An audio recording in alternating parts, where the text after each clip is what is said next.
They're about to feed Big Tex.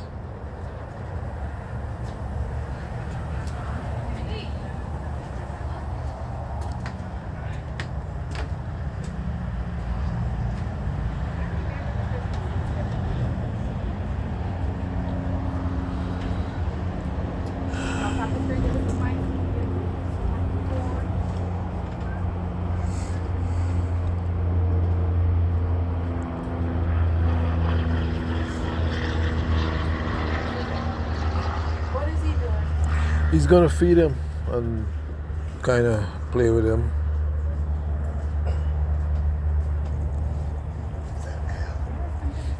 Is that Al?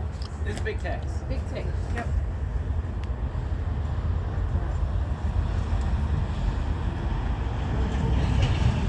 How old is he again?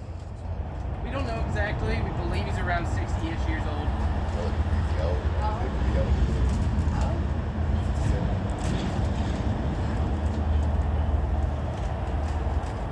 What's the longest an alligator has ever lived?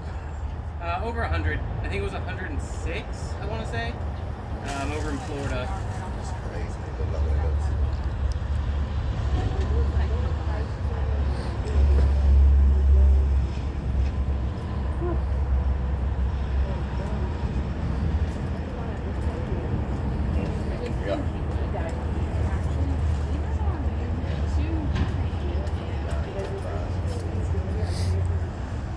Is this the oldest alligator? No. Here? No? Is that the biggest? Yes. He's the biggest. He's the biggest. Big Tex. Is it just him alone in the pond? Yep. Why? Because he'll beat up all the other alligators. Really? Yeah. Oh, yeah.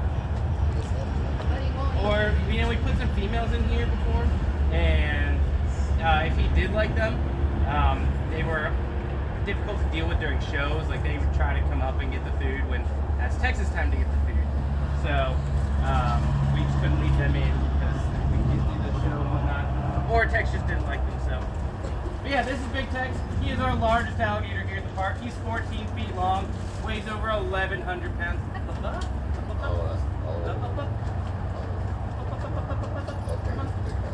Oh boy. And not only is he our largest alligator, he's also the largest in captivity in the world. You can't go to another zoo or park or anything like that and see a larger alligator. Now, Big Tex is from Champion Lake. It's about an hour from here. And the people out there, they were feeding him. And they didn't realize that's a bad thing. Because feeding an alligator, it's kind of like feeding a stray cat or a husband. You feed them once and they're going to stick around. And Tex started hanging out where he saw the people because he wanted food. Where they fish, where they boat, where they swim, all of that. And eventually, with all these people feeding him, because more and more people fed him when they saw it, he got really big really fast. Eventually to the point, people didn't want to feed him as much anymore. And that made Tex sad. So he devised a way to make people feed him. What he would do is he would lay on the boat ramp. And people couldn't put their boats in the water unless they paid his toll. Which was take some food, chuck it off in the lake, he'd swim up and go get it. While he was doing that, you could back your boat in the water and enjoy your day of boating. Now the locals out there, they didn't mind, they've been feeding him anyway. People who were not locals occasionally went down there. And one day someone who was not a local went down there, she would put her boat in the water. And she saw this big chunky boy playing in the boat ramp. She said, "I'm not playing with that. See you later, alligator." That's when you laugh. Thanks. And she left. She called up Tex Parks and Wildlife, who then called us, and our two owners, Gary and Arlie, and two interns, on their very first nuisance call, went out to catch Tex. Do y'all think he was easy to catch or hard to catch? Easy, hard. I'm gonna say hard. Easy to catch, hard to get into the transport. Yes, exactly. He was very easy to catch, but all they do, is splash around a little bit. He came over thinking he was going to be fed. The hard part was getting him back here, because you see, normally with a big alligator, we put him in the bed of the truck. But for one, our trucks are lifted up pretty high, and he weighs a lot. So not only that, we also don't have a 14-foot bed on our truck, so he didn't really fit. So they borrowed a flat trailer, pulled him up on there, strapped him down, started coming down the highway that way. Now, I'm originally from Pennsylvania, so I would have thought that was a normal sight down here in Texas, but apparently it's not. And people kind of freaked out, called the news. By the time they actually got back here with Texas, with Texas. With Big Tex, there was already reporters and whatnot in the parking lot wondering what was going on with this massive alligator. So you know, they told him he's a nuisance alligator. A nuisance alligator is either one that has been fed and has lost its natural fear of humans, because they are naturally afraid of us. We're one of their only predators, especially after they reach like 4 feet long at least. You know, when they're little babies, lots of things eat them, but once they're big, nothing messes with them except for us, really, and other alligators. So they know to stay away from us. But if they're fed, obviously, like I said with Tex, they're gonna hang out where they see us, so that's bad. Or sometimes, you know, during floods or just droughts or anything like that, they might end up where they're not supposed to be, maybe in your pond, your backyard, at your job site, that kind of thing. And those nuisance alligators, obviously they can't stay where they're at. And in Texas, most of the time, those alligators are just killed. But the second option is we go out, we catch those alligators, and we bring them back here to live out their life with a full belly and a lot of love. Because we think the alligators dying just because they were in the wrong place is really sad. And so that's why we brought Tex back here. And as you can see, he's a super sweet gator. We love him. And but if you look at his right eye here, you can see some pink scar tissue on it. Back when he was at the lake, there was like a 10-year-old boy who did not like Big Tex hanging out at his favorite fishing spot, and he decided he was going to fix the big alligator problem himself, and he shot him in the eye with a pellet gun. And obviously that hurt Tex's feelings. Tex didn't like being shot. But not only that, it's also very illegal. So in the state of Texas, there's a fine for harming, harassing, poaching, or feeding wild alligators. That fine's up to $1,500 per foot of alligator.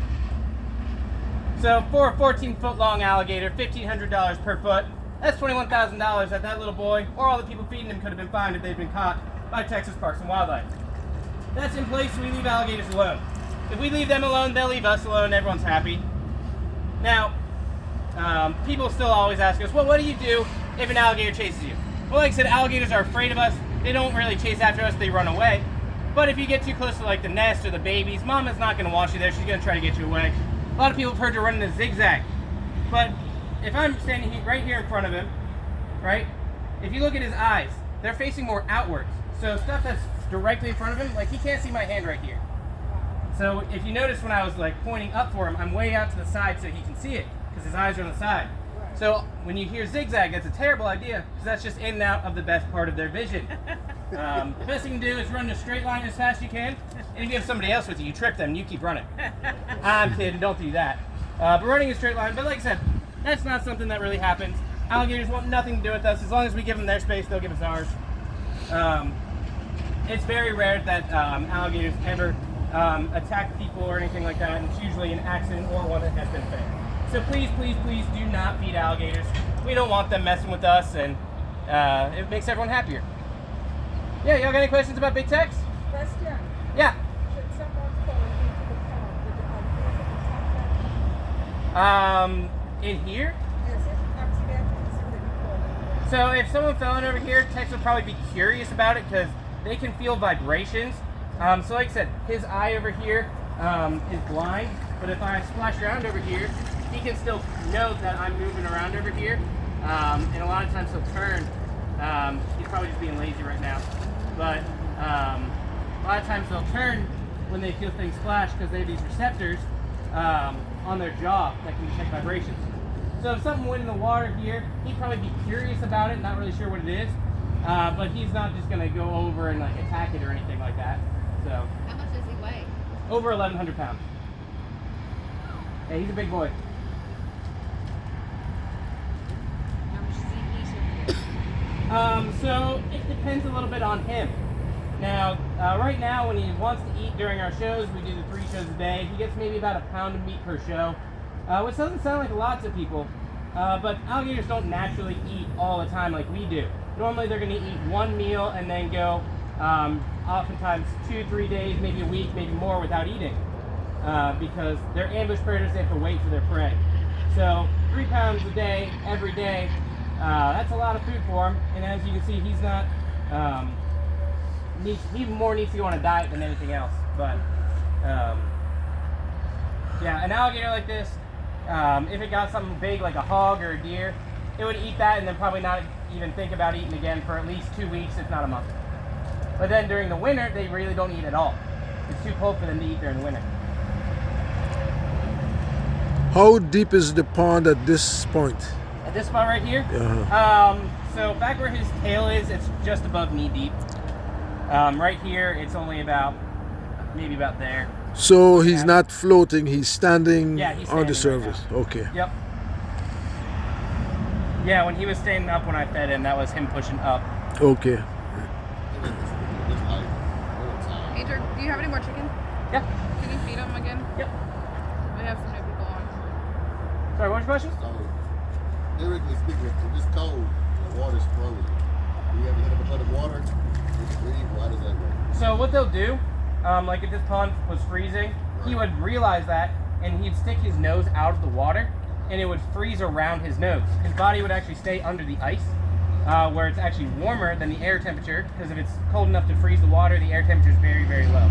But the water under the ice is, 33 degrees basically, which is warmer than that air temperature, but they can still breathe with their nose out of the ice.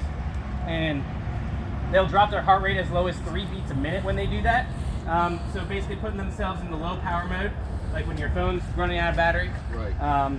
So they lower their heart rate super low, and Guys, they can already hold their breath for like 2.5 hours normally, a big one like this. So they're really just absolute minimum function at that point. Thank y'all from Beaumont.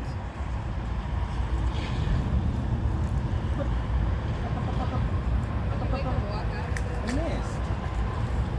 You what? I can't make him do much of anything. He probably doesn't want to get out of the water right now. When it's cooler, he'll come up here to lay and bask in the sun to warm up.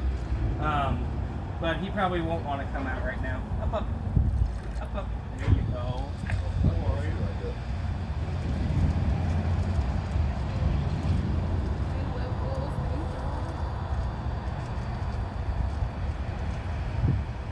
All right, thanks for joining us for the show. Hopefully y'all enjoyed, learned a little bit. Didn't hate the jokes too much. If y'all haven't gotten a chance, pop up there to the building where you can hold snakes, lizards, baby alligators, all that kind of stuff. And yeah, enjoy the rest of your time in the park. We're located in Beaumont, Texas. Thank you. Yo, welcome. Good boy, Jack.